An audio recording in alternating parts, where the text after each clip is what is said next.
कुछ मन की परेशानियां होती हैं वो तुम्हारे दूर करने से नहीं होंगी, वो भजन बल से दूर होती है। श्री हरिवंश नाम बल लो, जितना नाम जप करोगे तो आज जो स्थिति है वो कल नहीं रहेगी, जो कल है वो परसों नहीं रहेगी, तो धीरे धीरे शांत होती जाएगी। यदि हम भजन भी कर रहे हो, गंदे शास्त्र विरुद्ध आचरण भी कर रहे हैं, तो फिर बहुत लंबा समय लगेगा। फिर आपको लग सकता है कि इतने वर्ष हो गए हमें कोई लाभ नहीं मिला, क्योंकि अब पोछा लगाती जाओ, पीछे धूल डालती जाओ, तो क्या पोछे का महत्व रह जाएगा। धूल डालना बंद हो फिर पोछा की चमक दिखाई देगी। ऐसे ही गंदे आचरण, गलत बात, पापाचरण यदि हम रोक लें और नाम जप करें तो पूर्व पापों को नष्ट करके हृदय में आनंद प्रकाशित कर देता है। ये जो लोग कहते हैं बहुत समय से भजन कर रहे हैं हमें लाभ नहीं मिलता, तो 10-5 माला भजन कर लिया और मनमानी आचरण करते हैं कि भगवान का नाम तो सामर्थ्यशाली, पाप नष्ट कर देता है, तो हाँ ठीक है। ब्रह्मास्त्र का प्रयोग मच्छर मारने के लिए कर रहे हो तो ये ठीक नहीं है, इसी से आनंद का अनुभव नहीं होगा। यदि हम अपराधों से बच करके और नाम जप करें तो बहुत जल्दी नाम आनंद देने लगता है, हृदय शांत हो जाता है। जितने भी बड़े बड़े संत महापुरुष हुए हैं सब प्रभु के नाम से ही तो हुए। देखो कितना महिमा में नाम है कि अपने पुत्र के लिए बुलाया नारायण और भगवान के पार्षद आ गए, बचा लिया उनको, उनको परम पद की प्राप्ति हुई। इतना महिमा में नाम जिन नारायण का है, वो नारायण स्वयं हमारी प्रियाजू का नाम जपते हैं। जपत हरि विवश तव नाम प्रतिपद विमल। तो अब अपने लिए क्या, अपने लिए तो सब धन के दरवाजे खुल गए, क्योंकि परम धन हमें मिल गया। राधा राधा राधा, आप क्या चिंता करनी, खूब जपो। मन की कैसी स्थिति इसकी परवाह मत करो, कोई गलत आचरण मत करो। मन के द्वारा जो प्रेरित किया जाता है अगर हम वो ना करें तो मन की जो स्फुरणा है वो समाप्त हो जाएंगी। हम लोग मन को इतना दुलार करते हैं कि वो जो हमें कहता है हम बर्दाश्त नहीं कर पाते, वही करने के लिए विवश हो जाते हैं। अगर इसको हम ठीक से समझ लें तो हम ठीक हो सकते हैं। मन को वश में करने का यही सहज उपाय है कि मन के द्वारा प्रेरित की हुई बात हम आचरण में न उतारे जो शास्त्र विरुद्ध हो, गुरु विरुद्ध हो, गुरु की आज्ञा के विरुद्ध हो। तो मन हमें कह रहा है पर हम उसे ना उतारें तो बस इसी बात से वो धीरे धीरे समन हो जाएगा। पर इतनी सामर्थ्य बिना नाम जप के नहीं आ सकती। नाम जप से ही ये सामर्थ्य आती है कि आप मन की बात को टाल सके, नहीं तो इतना बलवान है कि जब वो चाहेगा, जो चाहेगा वो तुमसे करा लेगा।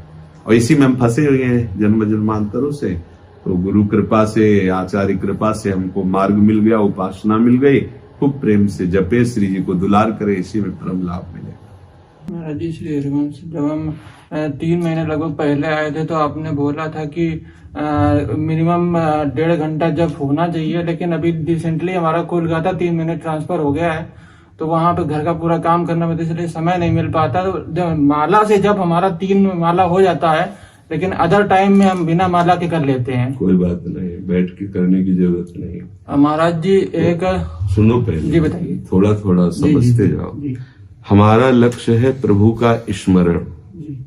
हमारे प्रभु हैं राधा वल्लभ लाल। अब हम उठते बैठते चलते फिरते माला से, बिना माला से हर समय उनके नाम का जप करें।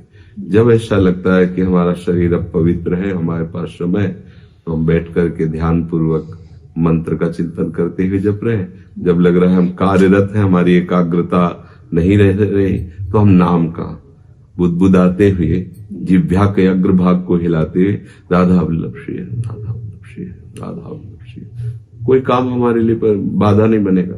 कुछ भी कार्य करते हो, युद्ध से बढ़कर तो कोई बड़ा कार्य है नहीं। और प्रभु कह रहे मामुन स्मर युद्ध च, मेरा स्मरण करते हुए युद्ध करो, तो फिर हर कार्य किया जा सकता है। अपने मन की चालबाजी पर अंकुश रखे और सदैव अपने लक्ष्य पर रहे। चाहे गृहस्थ हो चाहे विरक्त हो, वो भगवत प्राप्त हो जाएगा। इसमें गृहस्थ विरक्त कोई खास बात नहीं, चिंतन करना है। अगर आप विरक्त भी हो, चिंतन विषयों को होता है, तो विरक्ति के केवल पोशाक से भगवत प्राप्ति थोड़ी हो जाएगी। और अगर आप गृहस्थ हो और श्री जी का चिंतन करते तो आप वहीं पहुंच जाओगे जहां रसिक जन पहुंचते हैं। खास बात चिंतन है। अगर लोभ नहीं है प्रभु की प्राप्ति का, प्रभु के मिलन का, तो भजन भार लगता है। और जब प्रभु की मिलन का लोभ जग जाता है तो फिर विषय भोग भार लगने लगता है। नहीं खान पान ते भावे है, नहीं कोमल वसन सुहावे है, सब विषय लगे ते खारा है, हरि आशिक का मग ज्यादा है। उसका मार्ग विलग हो जाता है। वो गृहस्थ में रहते हुए भी प्रिया प्रीतम के चरणारविंद के चिंतन में रहता है। समझ रहे ना जी। महाराज जी, एक हमसे अपराध बन रहा है, एक कुत्सित क्रिया होती है। देखो, एक अपराध नहीं है, अपराध ही अपराध है। जब तक हमारा मन प्रियालाल के चरणों के अनुराग में नहीं डूब जाता, तब तक ये पूर्व काल से लेकर अभी तक विषय सेवन ही करता रहा है। मना खष्टान इंद्रियाणि प्रकृति स्थान कर सती। ये शब्द स्पर्श रूप रस गंध का लोभी मन 5 ज्ञान इंद्रियों के द्वारा प्रकृति में विचरण करता रहता है। अब जो साधन उपासन करते हैं वो इस पर शासन करके अपने आप को बचाते हैं या भगवद आश्रय से बचते रहते हैं, और जिनका साधन बल नहीं, भजन बल नहीं, आश्रय बल नहीं, तो मन उनको रौंदता रहता है विषयों में। एक कुत्सित क्या, सब एक कुत्सित ही है। बिना भगवद अर्पित जीवन सब कुत्सित ही है, सब पापाचार ही है, जिसे धर्माचार भी कहते हैं ना। अगर वो भगवद अर्पित नहीं है तो वो शुभ कर्म भी हमारे लिए बांधने वाला ही तो काम करता है। इसीलिए शरण निरापक पद रमित सकल शुभ शुभ नंश देत सहज निश्चल भगत सुजय जय श्री हरिवंश, न शुभ न अशुभ। तो अब ये जो वृत्ति आप जानते हो कि गलत है, तो ऐसा लगता है कि कोई हमसे जबरदस्ती कराता है, ऐसा सबको अनुभव होता है, वो और कोई नहीं है। आपका जो काम वासना है वही आपकी बुद्धि को प्रेरित करके कर रहा है। आपकी बुद्धि निर्बल हो चुकी है। अगर उसमें बल आएगा तो नाम बल आएगा, दूसरा कोई नहीं। नाम बल के द्वारा ही हमारी जीत होती है। खूब नाम जप करते रहो, उस क्रिया को जहां तक रोक सकते हो रोकते रहो। नहीं रुक रही है तो प्रियालाल से रो, उनके सामने प्रार्थना करो और खूब नाम जप करो, धीरे धीरे बल आ जाएगा। आप लोग घृणा हो जाएगी। एक होता है कि सुख बुद्धि करके त्याग करना, एक होता है घृणा बुद्धि हो जाएगी। जैसे मल त्याग करती हो तो उस पर कोई आसक्ति रहती है क्या? ऐसे ही सब मलवत भोग है। रमा विलास राम अनुरागी तजत बमन जिम जन बड़भागी, ये सब मलवत है, उनका त्याग कर देता कोई। जब तक गंदी क्रियाओं में सुख भोग रहा मन, तो क्या वो नाम का आनंद लेगा, क्या वो प्रियालाल की तरफ बढ़ेगा? ये मन बहुत गंदा है, इसको थोड़ा शासन में लाओ, भजन करो। नहीं जी, अभी अवस्था है, आगे चल करके वो ऐसा फांस लेगा कि भजन कर ही नहीं सकते। पापवंत कर सहज स्वभाव भजन मोर ते भाव न काओ। भजन का भाव ही नहीं आएगा। बड़े कृपा पात्र जो कम से कम थोड़ा तो लग गए, इसमें अगर 1% भी लग गए हो तो 99% आने की गुंजाइश है। 1% में इतनी सामर्थ्य है इसमें, वो 99% घसीट लेगा आपको। पर लगो, और जो जानते हो गंदी आदत है उसे तो अंतराय बनाओ। जिस समय वेग आता है बैठ के कीर्तन करने लगो, ताली बजा के राधा राधा राधा, सुनो ही मत उनकी राधा राधा राधा राधा, और जब शिथिलता होता सो जा। अब ऐसे चिंतन करोगे विषयों का, एकांत अवसर है तो फिर भ्रष्ट होने की पूरी उसमें गुंजाइश है, इसलिए सावधान हो। और ये आपकी समस्या नहीं, हजारों उपासकों की, संसारियों की तो कोई बात ही, हजारों उपासकों की समस्या है। ये कोई छोटा मोटा विधान थोड़ी है। इसी में तो सब फंसे हुए हैं, काम कामना वासना इसी में फंसे हुए हैं, और वही बच पाते हैं जो भजन महल से निकसत ना है। रात दिन प्रियालाल के चिंतन में, उनके आश्रय में, उनसे रोते हैं, उनसे प्रार्थना करते हैं, निर्मल हो जाते हैं। किसी की सामर्थ्य नहीं है कि इन महाभटों से युद्ध कर सके, काम क्रोध लोभ मोह मद मत्सर। अगर कोई सामर्थ्य है तो भगवत सामर्थ्य है, और वो मिलती है। मामे वे प्रपद्यंते माया में ताम तरंती थे, जो मेरी शरण में हो जाते हैं मैं उन्हें माया मुक्त कर देता हूं। तो बस हृदय से पुकारो, जहां हार रहे हो वहां गोविंद को पुकारो, प्रभु को पुकारो, आएंगे, संभाल लेंगे। समझ रहे महाराज जी? जी श्री हरिवंश। जैसे हृदय से पुकार कैसे आए? ये हृदय से पुकारना, जैसे आदमी डूबता हो जल में, सांस लेने की जैसे वो चेष्टा करता है, ऐसी पुकार होती है। कैसे स्वाद होता है? तो किसी मित्र को ले जाना और यमुना जी में डुबकी लगाना, उससे कहना कि जब हम ज्यादा विकल हो जाए तो छोड़ देना, उसे को दबाओ हमें जय यमुना जी। फिर जब श्वास लेने की व्याकुलता होती है, वो उसे कहते हैं आर्त भाव, मानो प्राण निकल जाएंगे अब अगर श्वास नहीं आई। ऐसे ही कि प्रभु बस अगर आपने सुना नहीं तो आप हृदय फट जाएगा, उसे आर्त, वो पुकार सीधे सुनी जाती है। वो एक बार जिन नाम ली हित सो होए अति दीन, ताको संग न छाड़े ध्रुव अपनो कर लीन। ऐसे प्रभु जिन नहीं भजे सो नर अतिमतिहीन, देख समुझिया जगत में बुरो आपनो कीन। अजहु सोच विचार के गई भक्तन पदोट, हरि कृपाल सब पाछली, क्षमी है तेरी खोट। भक्तों का आश्रय लेकर ऐसे भजन करो कि हृदय में ये बात आ जाए कि अब प्रभु की सिवा में कोई नहीं बचा सकता। आर्त भाव से पुकारो तो आपको सब सामर्थ्य मिलने लगेगी। जब तक अहंकार है तब तक भगवत सामर्थ्य नहीं, जब भगवत सामर्थ्य आएगी तो दैन्यता आ जाएगी, अहंकार रहेगा नहीं। ऐसा है जी। आपने बोला है कि नाम की महिमा बताई है आपने, तो उसमें बोला है कि नाम से नाम ही अधीन हो जाता है, भगवान अधीन हो जाते हैं। लेकिन आपने एक चीज ये भी बोली है कि भगवान साधन से नहीं मिलते हैं, तो भगवान कृपा से मिलते हैं। तो नाम जब भी तो एक साधन में आता है। नहीं, नाम जब साधन नहीं, नाम जब हमारा जीवन है। जैसे श्वास लेना और श्वास छोड़ना, ये हमारी क्रिया नहीं है कि हम ये क्रिया नहीं करेंगे तो हम जीवित रह सकते हैं। ये हमारा जीवन है। श्वास लेना और श्वास छोड़ना ये हमारी क्रिया नहीं है। जैसे पलक झपकना ये हमारी क्रिया नहीं है, ये स्वाभाविक है ना, स्वाभाविक है। तो हम शरणागत हैं अपने प्राण प्रीतम प्रभु के। तो शरणागति तभी मानी जाती है जब उनकी स्मृति हो। स्मृति में उनका रूप, उनकी लीला, उनके गुण, यहां तक हमारी पहुंच नहीं है। तो गुरुदेव जी ने जो नाम दिया है उस नाम की स्मृति हम इसे साधन पक्ष पे नहीं लेते, क्योंकि ये साधन पक्ष है ही नहीं, ये कृपा पक्ष है। हरिवंश कृपा, हरिवंश कहें, हरिवंश कहें, हरिवंश लहें। गौड़ेश्वर संप्रदाय में है कि जेई नाम तेई कृष्ण। जो कृष्ण नाम है वो साक्षात कृष्ण है, और कृष्ण हमारी जिह्वा पे नृत्य करने लगे हैं। अर्थात कृष्ण नाम अगर जप रहे हैं तो उनकी कृपा से जप रहे हैं, वो हमारा साधन नहीं है। नाम हमारा साधन नहीं है। साधन सकल प्रणाम करे। शास्त्रों में और भी विविध प्रकार की साधनाओं का वर्णन है, सब शास्त्र इसी में तो भरे पड़े हैं। नाम तो केवल भक्ति की चरम अवस्था, जो प्रेम मार्ग के पथिक जन, वो प्रधानता इस बात की रखते हैं।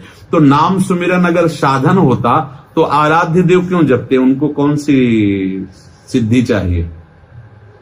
जैसे हमारे यहां है, जपत हरि विवस तव नाम प्रतिपद विमल, मनसि तव ध्यान ते निमिष नहीं टरिबो। एक पद में आता, छाणिदय मानिनी मान मन दरिबो, कि प्राणनाथ श्याम सुंदर स्वयं जप रहे हैं, राधा राधा राधा राधा राधा। ये साधन कर रहे हैं क्या? जपत हरि विवश, प्रेम विवश होकर के अपनी प्राण प्यारी स्वामी राधा राधा राधा। और इधर लाडली जो आज के सत्संग में था कि मधुमती नाम की वीणा लेकर के श्यामेत सुंदर वरेति मनोहरेति कंदर्प कोटि ललितेति सुनागरेति। हा श्याम सुंदर, हा कृष्ण, हा कमल दल्लोचन, हा कोटि मनमथ मन। ये अपने प्यारे का स्मरण है। प्यार तो तभी है जब स्मरण हो ना। तो हम नाम को साधन पक्ष पे नहीं लेते, और साधन पक्ष में भी लेते लोग, लेकिन हमारा मार्ग जो है वो साधन पक्ष में नहीं। ये तो हमारा जीवन है, ये तो हमारा आहार है, ये तो हमारा आधार है। हम इसके बिना जी नहीं सकते। मदगत प्राणा का अर्थ यही होता है। जैसे प्रभु ने गीता जी में कहा है, मच्चित्ता मदगत प्राणा बोधयंता परस्परम कथयंत च माम नित्यम तुष्यंत च रमंत च तेषाम सतत युक्तानाम भजताम प्रीतिपूर्वकम ददामि बुद्धि योगम तम येन मामुपयांति ते। स्वयं भगवान कह रहे हैं कि जो मेरे गत प्राण हो गए, अब वो कृष्ण प्राण है, वो जी नहीं सकता। जैसे श्री गोपीजन कहती कि उद्धव अगर हम चाहें भी कि उनकी स्मृति छोड़ दे तो हम छोड़ नहीं सकते। ये अभी हम जो शरणागत हुए हैं तो हमारी स्थिति तो ऐसी नहीं है, पर हम उस नाम को इस भाव से लेते हैं कि नाम हमारा जीवन है, नाम हमारा आधार है, नाम हमारी पूजा है, नाम हमारी सेवा है, नाम हमारी सिद्धि है, नाम हमारा सब कुछ, मतलब सब कुछ है। समझ रहे ना? अगर उसे साधन पक्ष में जो लेते हैं तो उनका लक्ष्य केवल नाम नहीं होता, नाम का कोई फल होगा उसकी तरफ उनकी। हमारी ये आसक्ति नहीं है कि नाम का फल प्रकट होगा। हमारी आसक्ति है नाम जप करके नाम में ही प्रीति हो जाए, इतना नाम में प्रीति हो जाए कि हम जी न सके इसके बिना। ये नाम हमारा प्रीति स्वरूप आधार है, जीवन आहार है। इसके सिवा अगर उसे जो कहा जाता सर्वेषु साधन वरिष्ठ चिरम निराशा, तो आप देखो अष्टांग योग, सांख्य योग, कितने तत्व विचार, कितने साधन है, उन साधनों की तरफ है। यह श्री जी की सेवा करना, वाणी जी का पाठ करना, प्रभु की लीला का गायन करना, प्रभु का नाम जप करना, ये हम इसे साधन पक्ष में नहीं लेते। ये तो हमारा जीवन है, अपने आराध्य देव को दुलार करना, ये हमारा जीवन है। ये हम इसे साधन पक्ष में नहीं, साधन पक्ष वो शास्त्रों में जो नाना प्रकार की और साधनाओं का वर्णन, प्रेमी जन इसे साधन थोड़ी मानते, तो जीवन है, इसके बिना तो हम जी नहीं सकते। समझ में आया ना जी। हरे कृष्णा। जैसे आपने कहा सब में प्रभु भाव करना चाहिए, तो प्रतिकूल इस परिस्थितियों में प्रभु भाव थोड़ा सा मतलब गुस्सा आ जाता है। हाँ, ये तो प्रतिकूल क्या है, तो छोटी मोटी प्रतिकूलता में गुस्सा आ जाता है। वो तो ऐसी प्रतिकूल लीला करते हैं कि लगेगा ही नहीं कि भगवान कहाँ हो सकते हैं। इस राक्षस में भगवान कहाँ हो सकते हैं, जो इतना निर्दयी, इतना विषयी, घोर राक्षस, ये भगवान हो सकता है? समझ रहे ना? तो अब आपने उसे लीला न मानकर सत्य मान लिया। नौटंकी में बहुत सीधा साधा पवित्र आचरण करने वाला आदमी डाकू का रोल अच्छे से कर लेता है, अब वो उसमें शराबी, हिंसक और चोर का नाटक कर रहा है नौटंकी में। अगर आप नहीं जानते हो तो कहोगे बहुत ही दुष्ट आदमी है, और अगर आप उसका पीछे से परिचय जानते हो तो आप कहोगे भैया हम खूब अच्छे से जानते हैं, ये बिल्कुल कभी चोरी नहीं करता, बिल्कुल नशा नहीं करता, ये चींटी भी नहीं मार सकता, और वह हिंसा का खेल दिखा रहा है। ऐसे ही ये जगत नाटक मंच पर सतोगुण, रजोगुण, तमोगुण का पर्दा लगाकर श्री कृष्ण नाटक कर रहा है। अब इस नाटक को, नाटक जो समझ जाए वही भगत है, और जो इसे सत्य समझ गया तो वही फिर कहने लगता है कि मान ही नहीं सकते ऐसा भगवान है, ये है ही नहीं, हो ही नहीं सकता, ऐसा भगवान कैसे कर सकते हैं? अरे सब भगवान के बच्चे हो, अपने बच्चे के साथ ऐसा कैसे कर सकते हैं? ऐसा कैसे हो सकता? ये सब मायाकृत अज्ञान की धरा में है, उसके सिवा और कोई है ही नहीं। जब ये बात अंदर समझ में आने लगेगी तो अनुकूलता प्रतिकूलता से संबंध खत्म हो जाएगा। अभी हमारा संबंध अनुकूलता प्रतिकूलता से, भगवान से नहीं है। तो अनुकूलता में हमें सुख मिलता है इसलिए कहते मान सकते हैं कि ये भगवान हो सकते हैं, लेकिन प्रतिकूलता में दुख मिलता है इसलिए हमारा मन स्वीकार नहीं कर सकता कि आनंद समुद्र भगवान ऐसा कैसे कर सकते हैं। यही खेल है। या रहस्य रघुनाथ कर बेग न जाने, कोई जो जाने रघुपति कृपा तो सपने मोह न हो। हम कई बार सत्संग में सुना चुके हैं, गुरुदेव की कृपा से नामदेव जी ने कुत्ते में भगवत साक्षात्कार कर लिया, फिर भूत में भी भगवत साक्षात्कार कर लिया। अब तो लगने लगा कि विठ्ठल अब तुम छुप नहीं सकते। तो एक दिन थोड़ा आनंद मगन होकर विनोद ठाकुर जी से करने लगे, मंदिर में जाकर कहा कि अब आप छुप नहीं सकते। प्रभु समझ गए कि अच्छा ऐसी बात है, लीला शुरू कर दी। बैठे वहीं मंदिर में भजन में तो थोड़ा कोलाहल सा लगा कि एकांत बैठे, और रोज बैठते थे। अब उनको एकांत का मन हुआ तो मंदिर के पीछे गए, वहां गए तो 8-10 लड़के खेल रहे थे, बोले और एकांत चलते हैं, तो नदी किनारे गए, वहां भजन में बैठे। थोड़ी देर बैठे थे कि वहां तंबू लगने लगे, कनाते लगने लगी, तो हो हल्ला मचा। तो उठे, बोले कौन है? तो स्त्री ने कहा अपने पति से कि सब व्यवस्था तो ठीक ही थी, यहाँ आने पर भोजन की व्यवस्था नहीं थी, पकड़ो इसको, अभी इसको काट के और बनाती है, और खाने के लिए भी व्यवस्था हो गई। वो बड़ा भारी बाका लिए और 2-4 और पीछे, और उसकी पत्नी भी। नामदेव जी तो धोती समेटे भागे, पर इतनी दूरी बना करके वो दौड़ रहे थे जिससे नामदेव जी को बिल्कुल ये लगे कि अब पकड़ा तब पकड़ा, और भाग के मंदिर में घुसे। बड़े अब उनको सांस में सांस आई। तो विठ्ठल भगवान बात करते थे नामदेव जी से, क्या बात हो गई नामदेव, क्या हो गई? कहा प्रभु बचा लिया। काट डालते हुए स्त्री कह रही थी बहुत बढ़िया बाल भोग बलेगा इसका काट करके।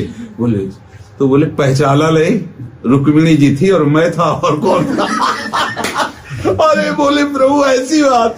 आप समझ में आ गया कि यदि आप पहचानवाना चाहो तो पहचान सकते हैं, लेकिन किसी के सामर्थ्य नहीं कि आप ऐसा नाटक करो फिर आपको कोई पहचान ले। तो ये बात है, वही सब रूपों में दूसरा कोई नहीं। सब समाधानों का समाधान चित्त का समाधान हो जाना, अपने लक्ष्य को दृढ़ करके उसी में एक एक वृत्ति को लगा देना ही समाधान है। और जिसके चित्त का समाधान हो गया उसके लिए कोई समाधान बकाया नहीं रहता। उपासक को सबसे पहला कार्य करना चाहिए, चित्त का समाधान हो जाना चाहिए, कोई संशय नहीं रहना चाहिए अपने उपास्य देव में। अपने उपास्य देव में अत्यंत आसक्तमयी वृत्ति प्रकट हो जानी चाहिए। उसी के प्रकट होने के लिए सत्संग है और शास्त्रीय सिद्धांतों का पालन करना है। तस्मात् शास्त्रम प्रमाणन्ते कार्याकार्यो व्यवस्थितो। क्या करना चाहिए क्या नहीं करना चाहिए शास्त्र आदेश करता है। यदि हम दीर्घ काल तक सत्कार पूर्वक निरंतर आराध्य देव की प्रसन्नता के लिए गुरु प्रदत्त उपासना पद्धति को करते रहे तो चित्त का समाधान हो जाता है। पायो परम विश्राम राम समान प्रभु, यह है चित्त का समाधान। अब कुछ जानना नहीं है, अब कुछ पाना नहीं, जैसे हैं हम उनके हैं। जब चित्त का समाधान होना प्रारंभ होता है तो हम उनके हैं ये भी बात खत्म हो जाती है, अपना अस्तित्व ही खत्म हो जाता है, बस केवल वो ही हो रहता है, तो कोई प्रश्न नहीं बचता। जब तक हमारा समर्पण नहीं होता तब तक बाह्य क्रियाएं भागवतिक होने पर भी असाधनों का जोर हो जाता है, और बहुत बड़े बड़े असाधन होने पर भी चित्ताश्रय तत्व पर लग गया सब ठीक हो जाता है, सब मंगल हो जाता है। इसलिए गोस्वामी जी कह रहे हैं बिगड़ी जन्म अनेक की वहीं सुधरे यार। अभी इसी क्षण, किसी साधना से नहीं, अभी इसी क्षण चित्त को समर्पित करो, उनके आश्रित हो जाओ। ये आनंद का मार्ग बहुत कम समझ में आता है, क्योंकि समझने वाली जो बुद्धि है उसने पहले ही निश्चय कर लिया है जगत को सत्य और जगत के भोगों को सुख में, इसलिए मलिन बुद्धि को ये बात समझ में नहीं आती है। कोई भक्त चरण रज से भी ये बात समझ सकता है।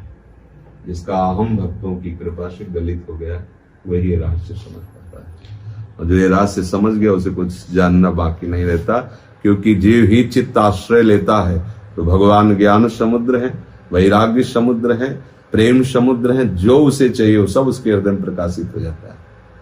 बस खास बात यही है, बस पूर्ण हृदय में आश्रय, ना किसी व्यक्ति का आश्रय होना चाहिए, ना किसी वस्तु का आश्रय होना चाहिए, ना किसी स्थान का आश्रय होना चाहिए, किसी का भी अन्य नहीं, केवल अपने प्रभु का। प्रभु के संबंधित जो स्थान है वो प्रभुमय ही है, प्रभु की जो लीला भूमि वो प्रभुमय ही है, उसे प्रभु से अन्य नहीं मानते, अन्यथा केवल प्रभु। बस एक बल, एक भरोसा, एक आस, एक विश्वास, खत्म खेल हो गया। इसी को समेटने के लिए उपासना है, साधना है। अगर नहीं समेट पाया तो फिर दम्भ हो जाता है, फिर पाखंड का अपना विस्तार करने लगता है, फिर उपासक उसी को उपासना मान लेता है, मान सम्मान को उसकी सिद्धि मान लेता है, भेड़ को वैभव को उसका कृपा मान लेता है, सब विमुक्ता छा जाती है। इसलिए पहले चित्त का समाधान उपासक कर ले, फिर आनंद ही आनंद का, फिर उसे कोई भ्रमित नहीं कर सकता है। चित्त का समाधान अपने आराध्य देव की अनन्य ठसक, बस। भजन में कम लगता है मन और संसार में ज्यादा रहता है। बहुत भजन में लगता ही नहीं, संसार में लगा रहा है बहुत जन्मों से, अभी भजन में नहीं लगा है। भजन में लगेगा तो प्रश्न नहीं रह जाएगा। हम तो इतना कहते हैं कि 100% में 1% भजन होने लगे तो भजन में इतनी सामर्थ्य को 99% अपने आप गुलाम बना लेगा, हर वृत्ति को बना लेगा।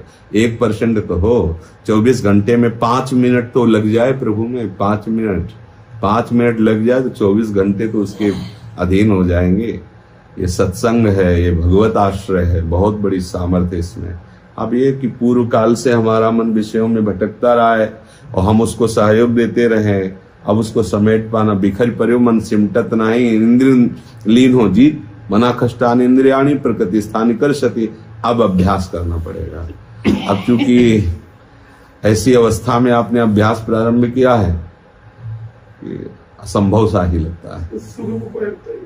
बस आश्रय, अभी आश्रय ले लो। क्रियाओं से हमारी भगवत प्राप्ति नहीं होगी। आश्रय, एकांत में अश्रु प्रवाह करते हुए भगवान को कहो, प्रभु दिया था जीवन भजन के लिए, भूल गया आपको, अब याद आई, अब करने योग्य नहीं रहा, अब आप ही बताओ क्या करें। आप स्वीकार कर लो, प्रभु आपसे बस रो, उनसे प्रार्थना करो, वो करुणामय है, वो सब सुधार देंगे। जिन लोगों को ये भ्रम रहता है कि अभी तो जवानी है, खेल कूद लो, ये लोग कहते हैं ये भजन का समय है क्या?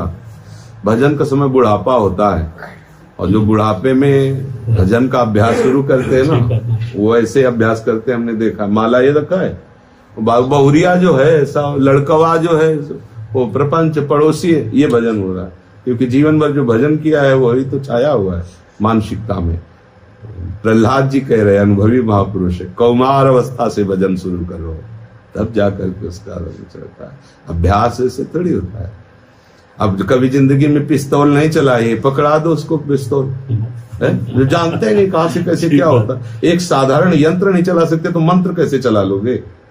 खिलवाड़ समझा है, मन को समेट करके मंत्र में खिलवाड़ समझा है। कोई वीर ऐसा पैदा नहीं हुआ जो मन को अपने बल पर घसीट सके। अगर कोई ये घसीट पाया है तो केवल भगवत बल पर, दूसरा कोई नहीं। और भगवत बल तभी आता है जब भगवत चिंतन होता है, दूसरा कोई उपाय नहीं है। इसीलिए तो फिर पश्चाताप होता है। गोस्वामी जी कह रहे, मन पछते ही है, अवसर बीते, अभी अवसर है, अभी चलो, जितनी श्वास बची, मन लगे न लगे, राधा राधा राधा राधा राधा, काम बन जाएगा। बिल्कुल पता नहीं किस समय दिल फेल हो जाए, कि कैंसर हो जाए, कि क्या हो जाए। दुनिया के उपद्रव हैं, हमें बिल्कुल सावधान रहना है। ये सब लुभावमान जो ये सुहावनी माया का जाल है, इसी को चीरना कठिन होता है कुछ नहीं, केवल एक रंग अपने अपने भर करके वो हर इंद्रियों को लुभा रही है। और हम उसी में राजी हैं कि हम बड़े सुख भोगता हैं, हम बड़े वैभवशाली हैं। अरे पता नहीं पगले, जिस वैभव में जाने के लिए तेरा जन्म हुआ था, उस वैभव से रोकने के लिए ये माया नाटक रच रही है। बहुरंगी माया ये नाटक रच के तुम्हारे समय को नष्ट कर रही, कुछ नहीं है, सावधान। पर यह सावधानी तभी मिल सकती है जब संतों का संग होने को। वो ऐसी हवा चलती त्रिगुणात्मिका माया के सब ज्ञान विज्ञान धरा रहता है, हो उद्दंडता ऊपर हृदय में अपना अधिकार कर लेती है। इसीलिए गुरु चरणों का आश्रय लेकर भजन करें।